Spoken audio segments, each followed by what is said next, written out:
Buenos días. Soy el doctor Martín Fernández Mayoralas. Trabajo en el Hospital Quirón y en el Hospital Ruber 39, en el Ruber Juan Bravo. Quiero dar muchas gracias a la organización por invitarme a moderar en el día de hoy, aunque he de decir que concretamente en esta charla sustituyo a José Ramón Gamo, que acaba de ser papá y no ha podido venir. Quiero transmitir mi enhorabuena. Y bueno, me toca a presentar no solamente al jefe de la unidad de neuropediatría del Hospital Quirón de Madrid, no solamente a miembro de honor de la Fundación,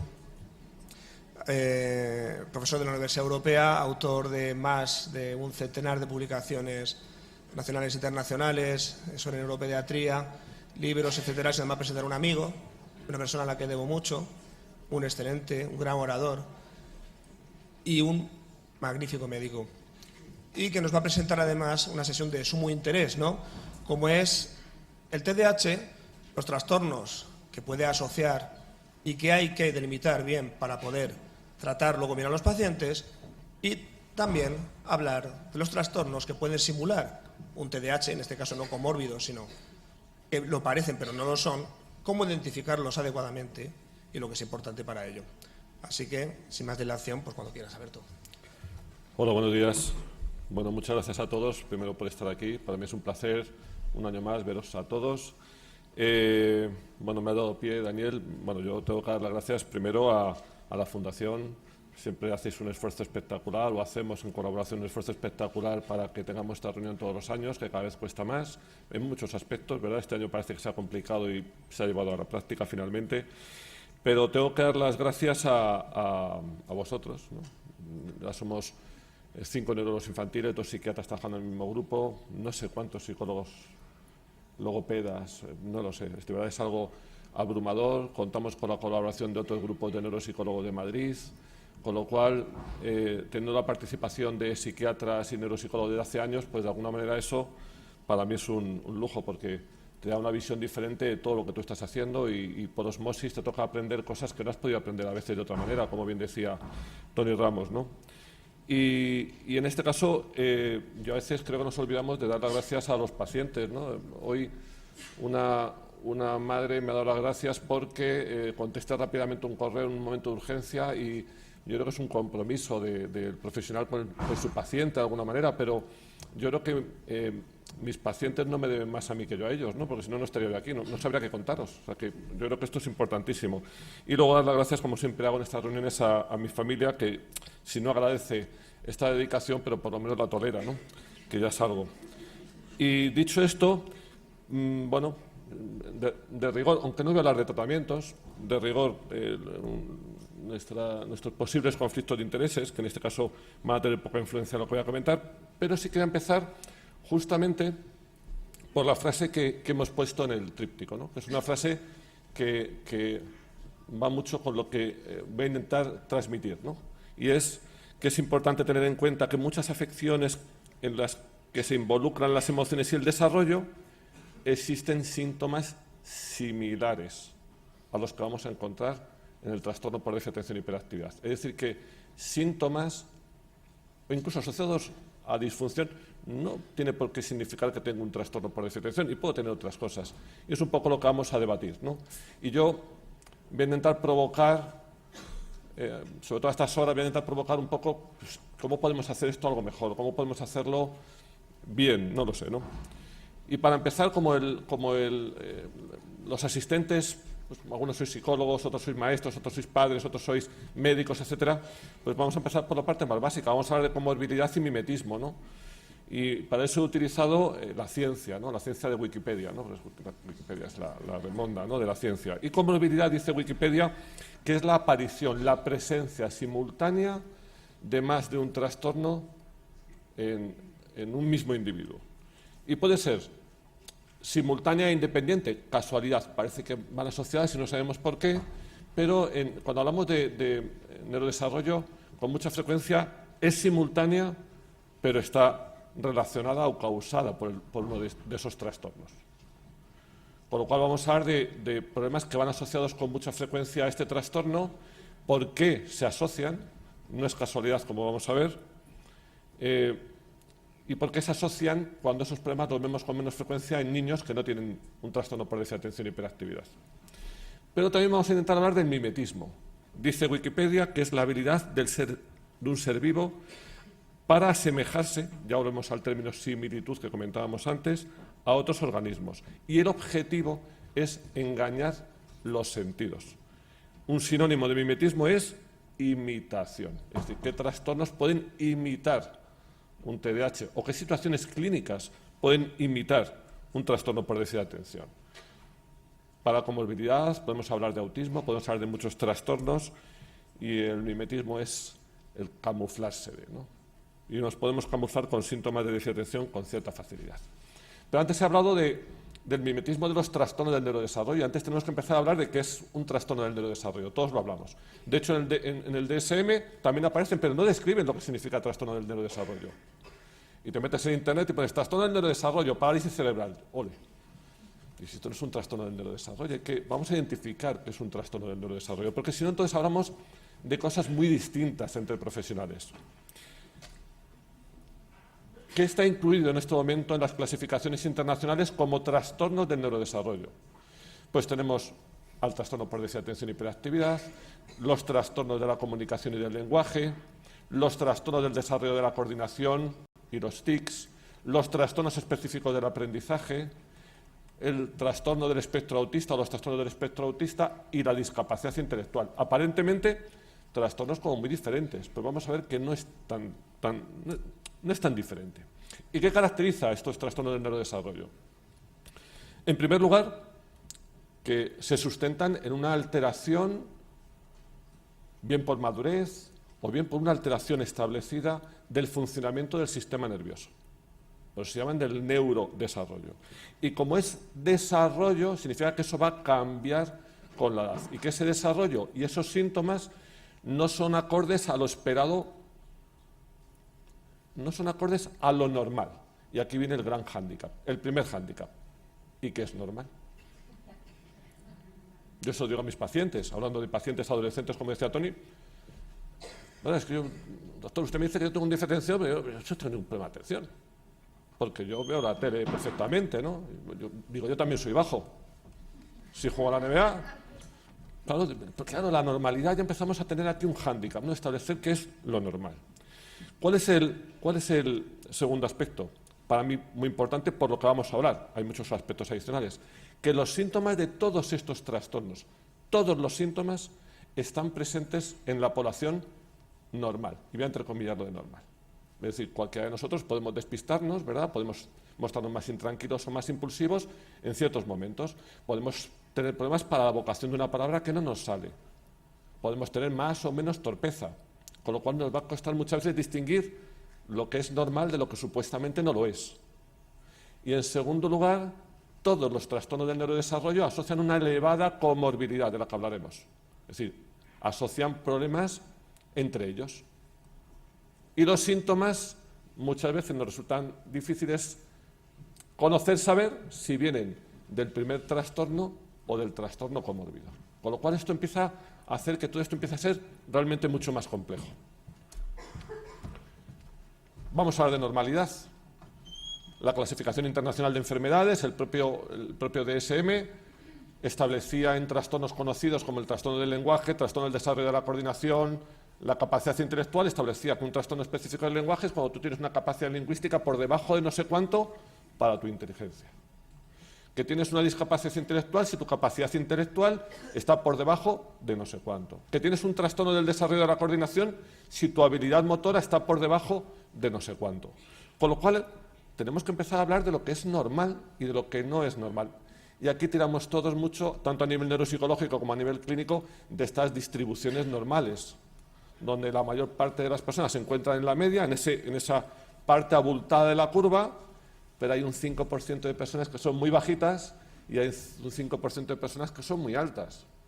Y desafortunadamente hay un 5% de personas que tienen una capacidad intelectual baja y hay un 5% de personas que tienen una capacidad intelectual alta. Y hay un 5% de personas que tienen graves problemas de coordinación y hay un 5% de personas que son extremadamente coordinadas, son extremadamente habilidosas.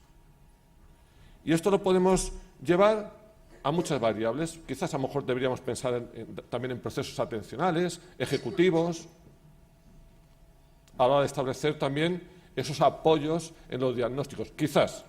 Pero lo que sí que nos está diciendo es que si estamos en ese extremo de la curva, mientras el trastorno por déficit de atención e hiperactividad se considere un trastorno del neurodesarrollo, como yo creo que es, no puede superar esas cifras, como bien decía Tony, de un 5 o 6%. ¿Por qué? Porque si esto afectara al 40% de la población, dejaría de ser un trastorno del neurodesarrollo. No podemos decir que la mitad de la población tenga TDA. ¿Puede tener ansiedad el 30%? Sí, porque no es un trastorno del neurodesarrollo. Con lo cual esto nos va a aportar, nos va a insinuar prevalencias, frecuencias.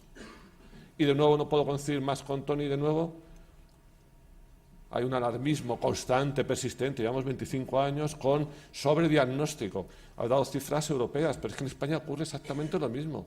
Tenemos menos de un 1% de casos diagnosticados. Con lo cual, olvidémonos de los sobrediagnósticos, que me preocupan más los malos diagnósticos, pero no de los sobre. ¿Y por qué hay trastornos comórbidos? ¿Por qué? Bueno, algunos de ellos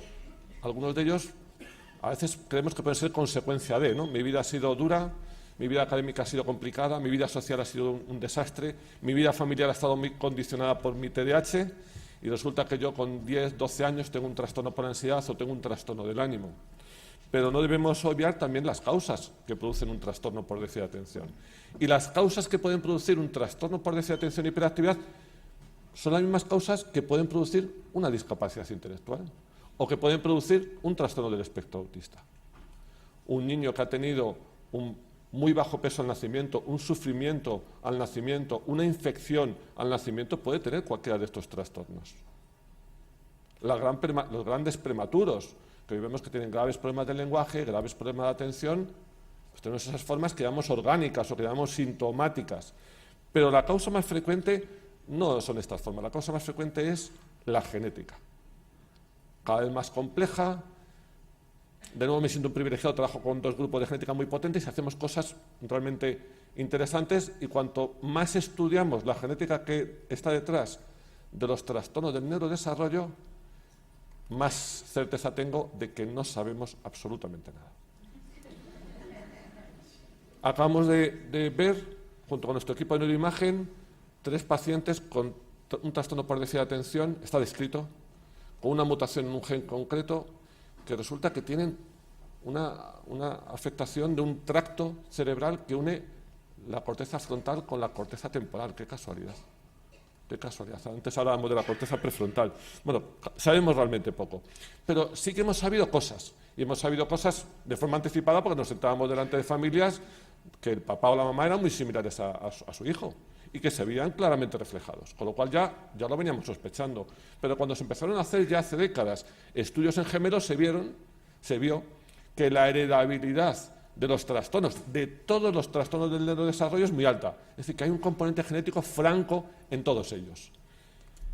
Y uno de los aspectos más curiosos es que esa heredabilidad es compartida.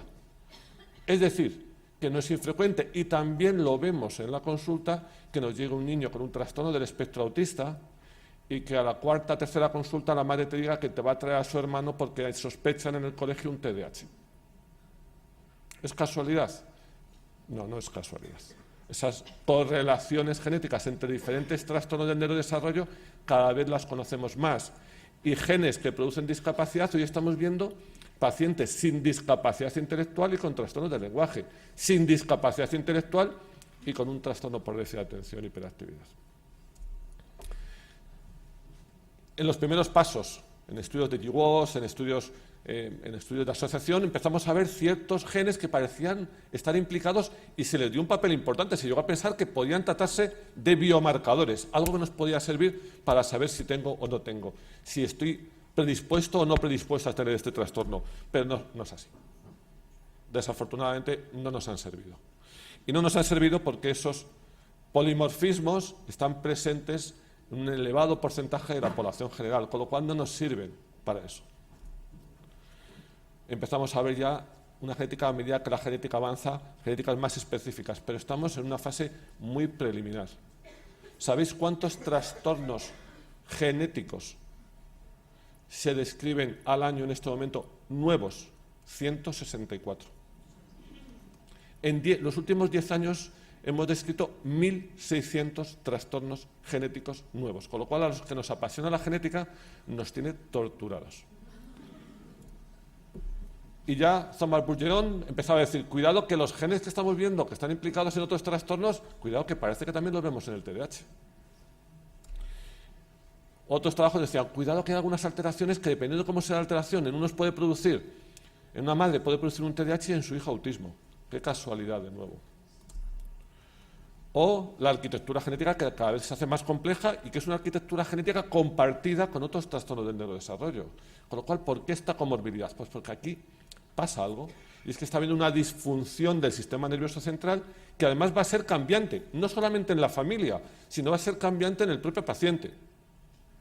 Niño que te llega con 4 años con un trastorno grave del lenguaje, el lenguaje mejora, a los 7 años le dices a la madre que tiene un déficit de atención su hijo, a los 8 años le dices que tiene una dislexia, a los 11 años aparecen tics, a los 12 años le dices que tiene Tourette, y la familia te dice, bueno, este médico me ha cargado con 6 diagnósticos en 5 años.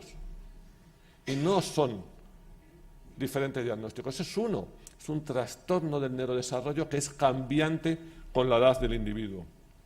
Y la imagen, qué bonita la imagen, qué espectacular cuando vemos estos estudios de neuroimagen en los que yo perversamente he colaborado, ¿verdad? Hicimos el córtex prefrontal, el lóbulo frontal, el volumen cerebral, y entonces lo banalizamos todo es el lóbulo frontal, el córtex prefrontal. Esto es uno de nuestros trabajos, ¿no? La revista nos obligó a demostrar que el córtex prefrontal estaba afectado para que nos aceptaran el trabajo, cuando nuestra intención era demostrar que el lóbulo temporal también lo estaba, ¿no? Con lo cual, córtex prefrontal, córtex prefrontal, córtex prefrontal. Y es verdad que es así, que hay una afectación importante del córtex prefrontal. De nuevo, se intentó establecer como un marcador. Los pacientes que tengan estas alteraciones radiológicas, ya tenemos ahí el marcador, pero tampoco sirve. Y tampoco sirve porque esa afectación del córtex prefrontal la vemos en otros trastornos del neurodesarrollo, la vemos en pacientes disléxicos, la vemos en pacientes autistas. Este es el trabajo de Katia Rubia, que cogieron todos los trabajos que se había hecho en TDAH y todos los trabajos que se había hecho en autismo para ver qué áreas eran diferentes. Y lo único que se consiguió demostrar era el cerebelo, que sabemos que está implicado en áreas, en funciones cognitivas, pero a lo mejor tenemos que empezar ya a huir de esa banalización. No, pues los genes de la dopamina, el lóbulo frontal, pues si estuviéramos hablando de autismo, a lo mejor estoy hablando de lo mismo. Todo muy complejo. Pero vamos a pasar de la complejidad a la práctica. Vale, ya sé que esto es complejo. ¿Cómo hacemos esto?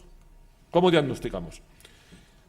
Lo más importante, Tony Ramos antes daba en la tecla, la experiencia, el tiempo, la historia clínica, el preguntar, el saber, el haber visto pacientes.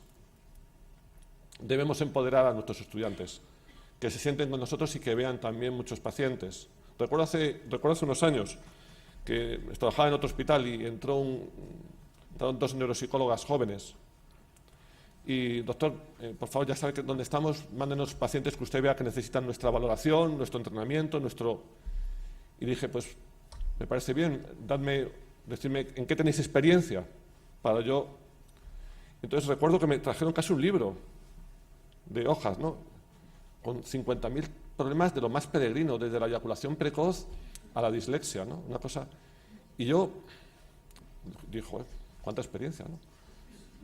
Y pasando las hojas, no sé si en la 10ª o en la página 15, encontré TDAH. Y le pregunté, digo, anda, TDAH, pues fíjate que esto está como muy de moda, ¿no? Lo del TDAH, les dije. ¿Y cuántos pacientes habéis visto ya vosotras?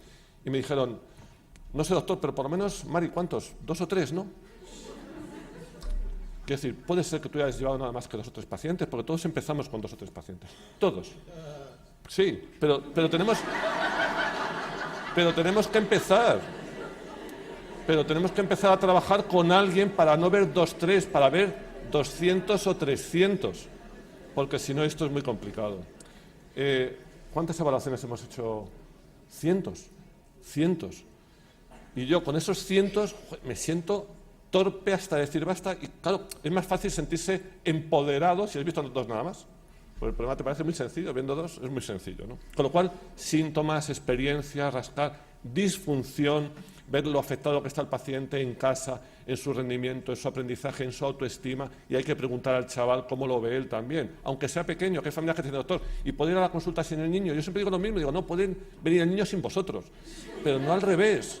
El niño es parte partícipe y constante de nuestra consulta, y los que me conocéis sabéis que el niño tiene que venir siempre a la consulta, a no ser que surja un día una excepción, una excursión. No le voy a torturar sin excursión, ¿eh? Con lo cual, tiene que haber síntomas, disfunción y tempranez. Tiene que estar presente tempranamente. ¿Cuál es el problema? Que nos recomiendan ciertos instrumentos, las escalas, los cuestionarios, que como también muchos de vosotros sabéis, yo detesto ampliamente. Lo detesto si no lo sabemos emplear bien, ¿no? Porque la correlación entre profesionales es muy baja. Los cuestionarios, uno de los más conocidos son los de Conners, de hace años, de Keith Conners, ayer hablábamos de él.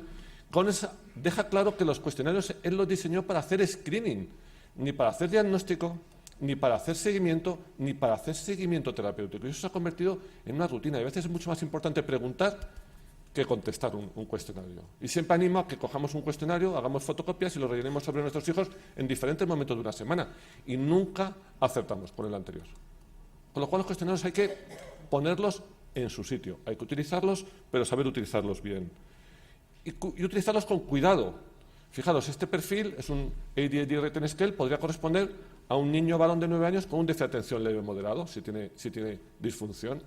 Pero este cuestionario lo cumplimenta, según la escala de DIPOL, el 20% de la población. No podemos diagnosticar el 20% de déficit de atención. Con lo cual, cuidado con hacer un uso directo de cuestionario diagnóstico.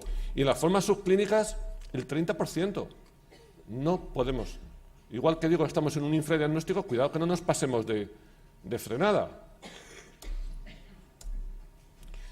¿Y por qué hay que tener cuidado solo con los síntomas, solo con recoger síntomas, solo sintomatología, por mucha experiencia que tengas? Hay que tener cuidado porque los síntomas cambian con la edad. Los síntomas cambian con el informante. Los síntomas cambian con la capacidad intelectual, sobre todo la capacidad verbal. Cuanto menor es la capacidad verbal, más síntomas de inatención te refleja la escuela y la familia. Los síntomas ya no tanto, pero ¿y la disfunción? Dependiendo del colegio. ¿Y la disfunción? Dependiendo del momento en el que yo he nacido. No es lo mismo la niña maquiavélica, ejecutiva, tía fina, ¿verdad?, nacida en enero, del merluzo, mendruguete, buen chaval, empanaete, nacido el 12 de diciembre. Es que no lo puede ser. Fijaros cómo ya empezamos a meter variables que hacen esto más complejo de evaluación y de abordaje, ¿verdad? Y hay que tenerlo en cuenta. Y vamos a meter además la comorbilidad. Cuanto más comorbilidad, más severidad sintomática de los síntomas cardinales de la infección. Con lo cual, cuidado con solo información clínica, ¿no? Fijaros, hicimos un pequeño estudio. Cogimos 20 y tantos pacientes con TDAH y 20 y tantos pacientes con TDAH y dislexia, por una muy mala conciencia fonológica. Y preguntamos al colegio si el colegio sospechaba que había dislexia. Y en el primer grupo, un 30% sospechaban dislexia sin tenerla. Pero lo peor fue que en el segundo grupo, 2 de cada 3 niños con dislexia no se sospechaba la dislexia, porque se achacaban los problemas lectores al déficit de atención. Y esto es dramático, porque nos llegan chavales con 14 y 15 años que se les ha diagnosticado perfectamente de TDA y nos hemos comido la dislexia. Y ahí ya, dice de nuevo Wikipedia, que a partir de los 10-12 años, la rehabilitación de la lectura, chunga.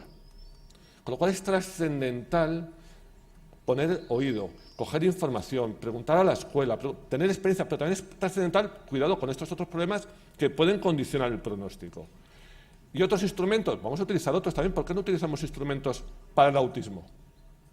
Metemos instrumentos para el autismo como el A2 y la ADR y resulta que el 40% de niños con trastornos del lenguaje dan positivo para autismo y el 30% de chicos con TDAH dan positivo para autismo. Pues ya tenemos más cosas. Cuidado con los instrumentos que si no los sé aplicar bien, puedo diagnosticar mal, como tengas un trastorno por déficit de atención y tengas unos intereses peculiares, porque los tengas, cuidado que te puede llevar el diagnóstico de autismo, y esto es una realidad. Como tengas un trastorno por déficit de atención y torpeza motora, te cae un Asperger con facilidad. Como tengas un trastorno por déficit de atención, tics y TOC, cuidado que en manos inapropiadas te pueden diagnosticar, sin tenerlo, un trastorno del espectro autista. Por eso digo que hay que tener mucho cuidado. Como seas un chico inteligente, raro, con intereses particulares, con un interés social espectacular, pero rarete, trastorno del espectro autista. Y aquí tenéis uno que con 12 años era un chico rarete que jugaba con su amigo José María buscando bichos porque no me gustaba jugar al fútbol porque era un auténtico paquete. Y mi mujer está aquí, me considero una persona empática, afectiva con mis pacientes, con la gente que me rodea, no tengo un TEA, que yo sepa. Pero en manos inapropiadas no me habría extrañado que con 12 años me hubiesen puesto otro diagnóstico, ¿verdad? Y dicen las guías que hay que diagnosticar la comorbilidad. La comorbilidad es muy frecuente, ya lo hemos hablado.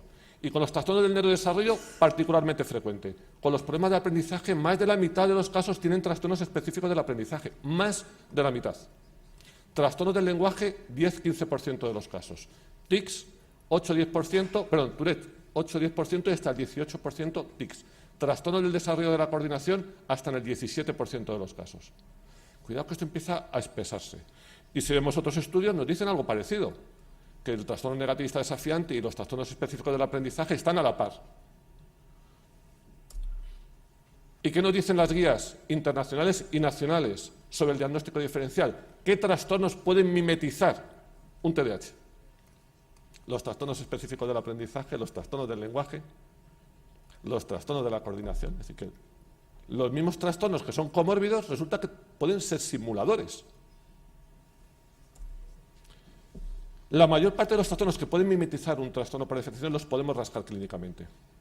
Un entorno ambiental desfavorable, un acoso escolar, los podemos rascar clínicamente, pero algunos de ellos no. Los trastornos específicos del aprendizaje o del desarrollo los tenemos que evaluar muy finamente, porque es muy complicado tener olfato clínico como para diagnosticarlos solo por olfato. Yo no soy capaz. Con lo cual, cuidado con la distinción entre un trastorno asociado y un trastorno mimetizante, porque son los mismos. Entonces me llega un paciente que tiene un trastorno del lenguaje diagnosticado y bien diagnosticado con 4 años, y con 6-7 años sospecho un déficit de atención y digo, no parece hiperactivo, pero la atención es muy mala. Se entretiene con cosas gratas, como tantos TDA. ¿No atiende en clase porque le sobrepasa lingüísticamente o no atiende porque además tiene un déficit de atención asociado? Si cojo solo la clínica, los síntomas, voy a decir siempre que es comórbido. ¿Por qué? Porque como tiene síntomas y tiene un trastorno del lenguaje, digo, mira, trastorno del lenguaje con un TDA comórbido. A lo mejor si cojo la neuropsicología, no. Vamos a verlo.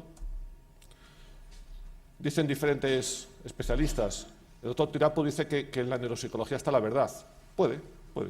Quizá no la verdad completa, pero sí una ayuda a la verdad, ¿no? Artiga dice que la evaluación neuropsicológica, por lo menos una básica, nos puede permitir hablar de competencias intelectuales, hablar de competencias en el aprendizaje. Margaret Senbruth habla de los pseudo-TDAH, esos chicos que parecen TDAH y que luego cuando evalúas todo ese funcionamiento atencional y ejecutivo es perfecto y tú dices, ¿qué hay aquí? ¿Qué es esto, no? Mirad este caso, ¿no? Este caso es un joven que nos llegó por una sospecha escolar y familiar de un trastorno por déficit de atención, ¿no? Y veis en la parte de arriba, evaluamos funciones ejecutivas, atencionales, y estaban estupendas, pero tenían una capacidad intelectual muy baja. Era una discapacidad intelectual leve moderada. Posiblemente ese chico no atendía porque no podía. Estaba en un sistema escolar normalizado, sin adaptaciones curriculares de ningún tipo, en un cuarto de primaria, habiendo ya repetido una vez, y lo que voy a hacer con ese chico es empezar a trabajar en la escuela. ¿Y significa que no podemos poner un tratamiento médico? No, yo eso no lo critico, yo no estoy aquí para juzgarlo. ¿Por qué? Porque a lo mejor un tratamiento médico puede ayudarle también en que, bueno, pues preste un poco más de atención y que cognitivamente funcione mejor. Pero esto no debemos a lo mejor diagnosticarlo de un TDA. Parece más una discapacidad. La inteligencia, como veis ahí en el punto azul, pues muy bajita, ¿no? Pero cuidado que también lo sea al revés. Chicos que vienen con esas mismas habilidades intelectuales y que tienen unas habilidades atencionales deterioradísimas. Posiblemente sea un chico que tiene una discapacidad intelectual leve, dudosa, y además un déficit de atención. ¿Y por qué digo dudosa? Porque a lo mejor mejorando la capacidad atencional de este chico, en los test te dice que no era tan discapacitado. cuidado con estos casos. Que cuántas veces he visto yo corregir informe diciendo, pues ya no tiene, lo hemos curado de su discapacidad. ¡Qué maravilla! Con una pastilla le curas de su discapacidad intelectual. Esto es para publicar. Trastorno de la lectura, chicos que nos vienen con sintomatología típica, lo evalúas bien, haces todo tipo de pruebas, y no ves problema de atención ni de funciones ejecutivas y ves una conciencia fonológica desastrosa, de una dislexia del garabatillo. No tenía problemas de comportamiento, pero cuando estaba en el aula estaba totalmente perdido. Y al revés igual. Chicos que tienen buena inteligencia, una conciencia fonológica desastrosa y unas habilidades atencionales también desastrosas. Problema asociado. Vamos viendo cómo vamos separando una cosa de la otra. Por lo menos de forma orientativa, pero si no tengo esta orientación, es que voy a diagnosticar siempre TDA. Y a lo mejor me equivoco. Y a lo mejor puede ocurrir que incluso no diagnostique la comorbilidad. Y entonces ella la equivocación es monumental. Con los problemas del lenguaje, exactamente igual. Y yo sigo con dudas. Ayer hablábamos de los diagnósticos, de los síntomas, de la historia. Sigo con dudas en muchos casos. Este es uno de ellos, ¿no? Paciente, todos son casos reales, lo que acabo de poner. Este es un paciente que viene con supuesto trastorno por déficit de atención y hiperactividad, sintomatología característica y un comportamiento muy problemático, mucha desregulación comportamental, trastorno posicionista desafiante muy grave, que cuando lo evaluamos tiene una inteligencia buena, incluso un poco por encima de la media, pero es que tiene unas habilidades ejecutivo-atencionales infinitamente por encima de sus habilidades intelectuales. ¿Esto es un TDAH? Pues no lo sé, no lo sé. Llevo casi 30 años y no lo sé. Si cojo los criterios clínicos, digo, sí, es un TDAH y me toca poner ayuda, pero yo en estos casos tengo dudas de lo que estoy haciendo. Antes una mamá me decía, doctor, ¿se acuerda? Usted vio a mi hijo cuando tenía un añito y acertó porque está muy bien, y muchas gracias. Y me he puesto una muesca en el brazo y he dicho, por fin, uno, ¿no? Y le he dicho, yo me equivoco todos los días. Y me equivoco todos los días porque veo esto y digo, ¿qué hago aquí? Porque mi trabajo es ayudar a este paciente. Pero no tengo claro lo que... Entonces, ahí hablamos que muchas veces nos tenemos que salir en estos casos de los diagnósticos y preocuparnos de la disfunción del problema. Recordando siempre que no todo lo que parece TDAH, ¿verdad? Pues es TDAH, esto lo digo siempre. A veces nos lleva 5 minutos saber que no era un TDAH, ¿no? Pero no siempre es tan sencillo. ¿Por qué es importante distinguir entre comorbilidad y diagnóstico diferencial? Porque si yo a un niño que tiene un trastorno del lenguaje lo maldiagnostico de TDAH, voy a intervenirlo como un TDAH y le puedo poner un tratamiento médico, puedo hacer una intervención psicoeducativa, etcétera, pero el mayor problema aquí es que no estoy interviniendo el problema que tiene. Con lo cual, a lo mejor le pongo una medicación y responde positivamente a la medicación como respondemos el 85% de los que estamos aquí. Con lo cual, al cabo de un año, digo, pues mira, está un poquito mejor porque está más sereno, está más centrado, etcétera. Y en el cole sigue fatal, doctor. Porque me he saltado el diagnóstico real. Tengo que hacer esa intervención, si es un disléxico de conciencia fonológica, si es un disfásico del problema del lenguaje, etcétera. Y la pregunta que me hago en esos casos es si habría que hacer intervención del TDAH, porque estamos diciendo que este es un trastorno mimetizante, a lo mejor tengo que tratar solo el trastorno del lenguaje o solo la dislexia si no es un verdadero TDA. De nuevo, complejo. ¿Por qué esto es importante? Es importante porque con los años tendremos que aprender más. Y tenemos que aprender a clarificar qué es lo que estamos haciendo, qué es lo que estamos diagnosticando, ¿no? En este momento sabemos que 1 de cada 3 chicos, 1 de cada 3, que diagnosticamos hoy clínicamente con los criterios del DSM, de la CIE, de TDAH, resulta que le hacemos evaluaciones neuropsicológicas y no parecen TDAH. Pero cuidado, al revés también. Tenemos un 20 y tantos % de chavales que nos llegan a las consultas que no cumplen perfectamente los criterios, pero lo evalúas neuropsicológicamente y tiene unas dificultades atencionales y ejecutivas severísimas. Bueno, pues cuando cogemos a este grupo que lo podemos diagnosticar de TDAH, pero que no tiene la evaluación neuropsicológica característica y se les pone medicación, resulta que este grupo responde peor a la medicación que los pacientes con TDAH que tienen el perfil neuropsicológico característico. O sea, que algo esto nos lo está diciendo. Quizás, como dice Tirapur, en la neuropsicología hasta la verdad, quizás no sea totalmente correcto. Pero nos está diciendo, cuidado que estos van a responder mejor, que van a ir mejor, que si les ayudas van a despegar más. Y a lo mejor nosotros me tengo que dar un paso atrás y decir, a ver qué está pasando aquí. A lo mejor lo sigo diagnosticando pasado mañana de TDAH, pero a lo mejor tengo que decir, cuidado, no será otra cosa. Lo mismo a nivel neuroanatómico. Esos pacientes que no tienen disfunción ejecutiva atencional, resulta que esa magnífica neuroimagen, los hallazgos característicos desaparecen. O sea, es un grupo distinto. Este es un trabajo que hicimos con un estudiante de trabajo de fin de grado, ¿verdad? Con el doctor Juan Luis Párraga, que lo tuvimos torturado durante un año analizando los hábitos de vida en 70 pacientes con TDAH, en 70 pacientes hermanos de TDAH y 70 pacientes que no eran hermanos ni tenían TDAH ni ningún trastorno, ¿no? Y estuvimos evaluando cuánto tiempo dedicaban esos chavales a muchas cosas. Y lo que vimos, y esto es importantísimo, cuando los padres os quejáis de que nuestros hijos juegan demasiado los videojuegos, ¿verdad? Yo siempre os digo que vosotros jugáis más al móvil y utilizáis más el móvil, ¿verdad? Lo que vimos es que estos chicos están enormemente castigados en nuestro sistema, enormemente castigados. Tienen menos tiempo para jugar, tienen menos tiempo para el ocio, juegan menos a los videojuegos y dedican más tiempo al estudio. Y vimos en este estudio que el tiempo de estudio medio era de 13, casi 14 horas a la semana. Y esto puede parecer poco. Es una auténtica barbaridad. Este es el estudio y esto se correlaciona con un estudio previo que se hizo en España que efectivamente en secundaria estudian 14 horas y es una auténtica aberración. ¿Por qué? Porque un chico que llega al mediodía, bueno, vaya faena, pero el que llega a las 5 de la tarde, que lo ponemos a hacer deberes a las 6, y hemos dicho que son 2 horas de media, pero es mentira, porque mis hijos los viernes no hacen deberes. Y el fin de semana, algún día, el sábado o el domingo tampoco. Con lo cual no son 14-15 horas a distribuir en 7 días, es a distribuir en 5.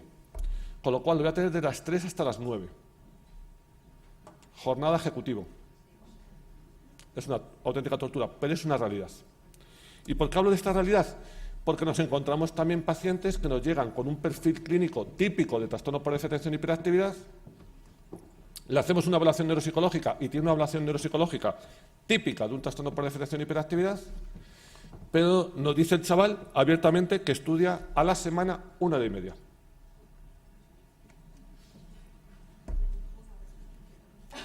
En secundaria. Iba suspendiendo 3 o 4 asignaturas. Digo, joder, es un campeón. Es decir, porque suspender tan pocas es que tienes que ser un tío inteligente, macho, porque es que, joder, dedicando la 10ª parte que el resto de la población, joder, no vas mal. No vas mal, ¿no? Claro, este es un TDA clínico y es un TDA neuropsicológico. ¿Le ponemos tratamiento o no? Pues hay que ayudarle, desde luego, pero también hay que empezar a trabajar toda esa ejecución de tarde. Posiblemente si ese chico está haciendo eso por las tardes, a lo mejor es que tampoco hace mucho caso a la profesora por el día. O sea, que hay que empezar a trabajar otros aspectos, que no solo vale con le dar una pastilla para que mi hijo se centre, porque si se centra pero no abre un libro, esa preocupación que muchas veces tienen los padres, que has suspendido no sé cuántas, pues no lo vamos a solucionar. Es que el otro día una mamá me mandaba un correo y me decía, doctor, habrá que ajustar el tratamiento que mi hijo ha suspendido 7. Y le dije, es que ya te lo dije el año pasado, es que tu hijo no hace nada, o sea, es que no trabaja nada. Es que la solución no está en subir la dosis, la solución está en organizar esa vida, el poner una supervisión, el que ese chico tenga más motivación, el empezar a entrenar otros aspectos. Esto es vital. Pero también nos encontramos otro diagnóstico diferencial. Paciente que te viene con toda la sintomatología, con todo el cortejo sintomático de TDAH, no presta atención, pasa, no entrega las tareas a tiempo, se sienta en la parte de atrás, habla constantemente con sus compañeros, etcétera, etcétera, etcétera, que eso los psicólogos, maestros y padres lo conocéis perfectamente. Le hacemos una evaluación neuropsicológica de nuevo completa, vemos que es un chico competente intelectualmente y que tiene unas habilidades lectoras, matemáticas, lingüísticas, atencionales y ejecutivas magníficas. Pero nos dice, este estudia menos. Es otro caso real, menos de 1 hora a la semana. Este me decía literalmente, mi madre es que se queja de que no estudio, pero eso, doctor, es mentira. Porque yo por lo menos estudio, por lo menos, 20 minutos al día. Y me dijo, bueno, 20 minutos si tengo examen, hay que reconocerlo. Si no tengo examen, no. Esto es un TDAH, de verdad es un TDAH esto. De verdad es un TDAH. A este sí que me niego a tratarlo. Me niego, porque a este chico hay que ponerle a trabajar. Y cuidado, y hay que dignificar el que un chico con 16 años no quiera estudiar. Que no pasa absolutamente nada. Que es que parece que ahora todos tenemos que ser abogados. No vamos a decir políticos ya porque esto ya es el colmo. Pero tenemos que ser todos abogados o licenciados en no sé qué. Y hay chicos que te lo dicen abiertamente, es que yo no quiero estudiar, yo quiero trabajar en el negocio de mi padre, o quiero trabajar en la agricultura porque es lo que me gusta, estar con el ganado. ¿Y quién soy yo para decir a ese chaval lo contrario? No soy nadie. Con lo cual, no todo es diagnóstico. Ni todo el que no quiere estudiar ni trabajar es diagnosticable de algo. Pues hay chicos que no quieren. ¿Y por qué traigo esto? Porque lo comentábamos también ayer en la cena. Una de mis preocupaciones es algo que estamos viendo en nuestras consultas. Y hemos visto como, afortunadamente, no estamos en los sobrediagnósticos, afortunadamente, pero hemos visto un incremento sustancial del diagnóstico, afortunadamente, de déficit de atención. Hemos visto un incremento sustancial del diagnóstico de autismo. Digo afortunadamente también, porque es que antes estaban escondidos. Y ahora no pasa nada por hablar de autismo con más normalidad. Daros cuenta que estamos hablando de prevalencias de autismo por debajo del 1%, que es decir, no estamos hablando de unas barbaridades de cifras, ¿vale? Pero mi preocupación es que esto ha coincidido, y eso me preocupa, en España con una disminución en los diagnósticos de trastornos del lenguaje, de dislexia, de trastorno específico de la lectura, etcétera. Y eso me preocupa porque esos problemas muchas veces son comórbidos y no se están diagnosticando y los estamos viendo ya en adolescentes sin diagnóstico. Y otras veces tienen este diagnóstico y no era un TDA. Por eso decía que no me preocupa el sobrediagnóstico. Me preocupa el mal diagnóstico por incompleto o por inapropiado. Recordar que es un trastorno del neurodesarrollo, pero que hay muchos trastornos del neurodesarrollo y que se mezclan en su etiología, en su genética, en su neuroimagen. Por eso son tan complejos. Por eso nadie puede abanderarse como yo estoy especializado en autismo. Si estás especializado en autismo tienes que saber un montón de TDAH, tienes que saber un montón de trastornos del lenguaje. Nadie puede abanderarse de soy un especialista en TDAH. Hace unos años vi una tarjeta de una persona que yo no conocía en Madrid que ponía psicólogo tal, especialista en TDAH. Y dije, joder, qué máquina. No somos debemos tener formación y conocimiento de todos los trastornos del neurodesarrollo. Si no, solo vamos a diagnosticar lo que sabemos. Eso lo decía uno de mis jefes hace años. Que el diagnóstico debe ser temprano, pero debe ser preciso, tanto en la comorbilidad como en el diagnóstico diferencial. Y debemos tener cuidado, mucho cuidado, con esos trastornos que pueden mimetizar este trastorno. Y para eso, con mucha frecuencia, vamos a necesitar esa experiencia, ese tiempo, pero también la colaboración, sin lugar a dudas, de otros profesionales que conviven con nosotros, como son los neuropsicólogos. Sin esa colaboración, para mí es muy complicado mi trabajo. Que no todo se soluciona. Ponen una medicación y otra y otra y otra y dicen, no funciona nada, esto es imposible, ¿cómo no va a funcionar? Siempre digo lo mismo, la mejor y primera medida terapéutica siempre tiene que ser un buen diagnóstico, preciso y completo. Muchas gracias.